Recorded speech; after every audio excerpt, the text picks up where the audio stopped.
G'day everyone, welcome back. So in this video I'm entitling it Becoming a Production Assistant and What You Need to Know.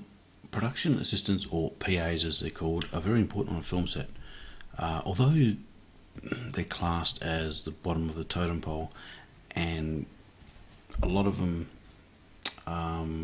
join a film set so that they can decide which area they want to be in. You know, they might want to be a first AD or a director or a camera operator, anything. So they start there, they do their apprenticeship, I guess you could say, as a PA, and then they work their way up from there. I'm not going to go and make this video too long. I have made some notes. One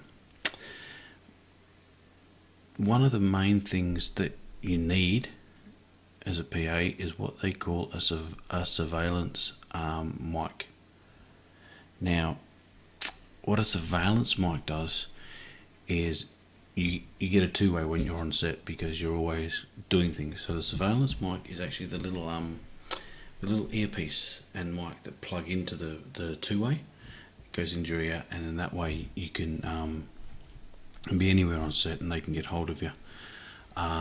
If you turn up to set without one of these, they may give you, I can't remember the technical name for them, but it's one that goes over your head and the mic comes down here, and they can kind of tell that you're a newbie or a bit of a noob. But that's fine. I mean, you can go onto Amazon and get the surveillance ones. They're not very expensive. They're only like Australia, I think they're $40 or something. The US, they're 22.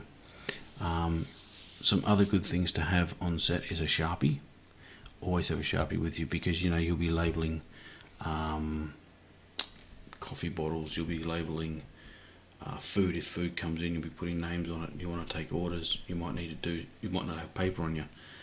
So you might need to use cardboard or something like that. Don't use a pen, because pens don't show up on especially lids of coffees or anything like that. Some other things you should have on you are what they call hot bricks, which are batteries, essentially. So they're batteries for two ways, batteries for maybe cameras, things like that. That way, if anyone needs one, you can pull it out, give them to them, then you take what's called the cold brick, which is the flat battery, back to the charging station and charge it. There are another couple of little things, but you know they're the main things. Oh, and also a call sheet. So you should have every day's call sheet on you. So if an actor or someone's elsewhere and they need to know what's going on, you can just pull it out and show them. It also comes in handy if you don't have your phone with you or anywhere to write down orders of coffee or anything. You just write it on the back, and that should all be good. The PA answers directly to a first AD, which I'll be making another video on soon. So the first AD, as everyone knows, works under the director, and when the director is working, the first AD essentially runs a set. So when something needs done, the first AD will also have a two-way, and they will call up a PA. You can have any amount of PAs on set, you know, 1, 2, 3, 4, however many, but it's imperative that they all have communication. So you know, the first AD may call up and say, okay, we need everyone to be quiet, we're going for a take. So if you're out the back, you stop everybody from making any noise. Don't let them come in, don't do anything like that. You know, then in between takes or while they're moving set, you're there cleaning up. You know, you might be sweeping up the floor, or you might be cleaning up glass from broken bottles, or anything like that. That's essentially what you do. Take out the trash. You set up the marquees for lunch. And that's the other thing, when they're eating, the PAs eat last. So when lunch is called, then although you're there, you might have been there helping set up, and you stand next to the food, you're like, oh, I really need it, you've got to eat last. And another important thing for lunch and dinner breaks is you don't eat until the last person has arrived. So lunch starts after the last person arrives, not when the first person gets their food. So if you got a half an hour, say 45-minute lunch break, the 45 minutes does not start until the last person has got their food, because that way everybody gets a full 45-minute break. And you know, if the first person eats before everyone else, then they don't get the same break. So just as a general rule of thumb, if you can remember that, PAs eat last, but you don't eat until the last person, or your break doesn't start until the last person's got their food. There's not really a lot else. You sort of just liaising really between the first AD and making sure everything runs smoothly. You know, like if you might go around and ask if people want water, you get them the water. You know, lighting gaffers and that might need an extension lead, so you go get them an extension lead, get them more tape.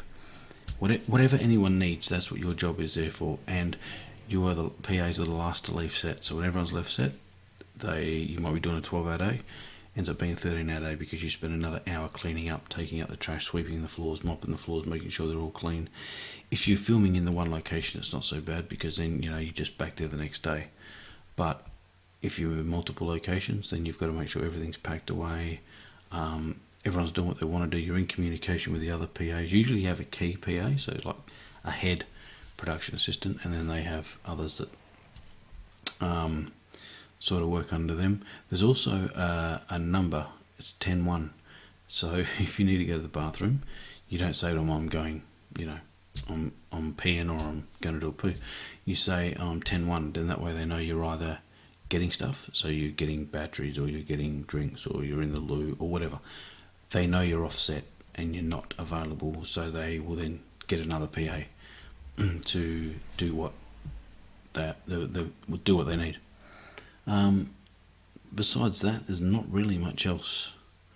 You need to know that the other advantage is that you get to work with different, like I was saying before, different departments. So, you know, you might want to be a DP, so you might hang around a little bit in the camera department, or you might want to be a first AD, so you might hang around with the first AD a bit more. You might want to be a producer, you might want to be a makeup artist eventually, and so you put in the time on set. But if you can have a good attitude, rock up prepared with everything, do what they ask, no, don't whinge, don't complain, you will get called for it, you will get more jobs. You know, you'll do one, then they're like, oh, this person will do it, you know, rocks up happy all the time, and you'll get put on another set. But yeah, that's about all I've got for this one. Remember, make sure you share, like and subscribe. If you're new to the channel, hit the notification bell as well so you don't miss any videos. I'll be dropping another one shortly on the duties of the first AD. I'm also almost finished my website, and what I will be doing is putting links in all these videos I've done, which will lead you to the website.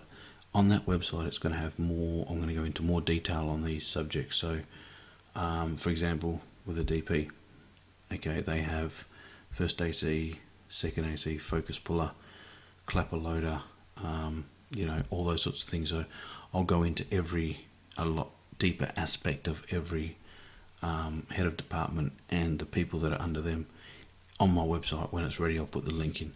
But for now, if you share, like, subscribe, that would be awesome, and I'll see you all in the next one. Thank you all.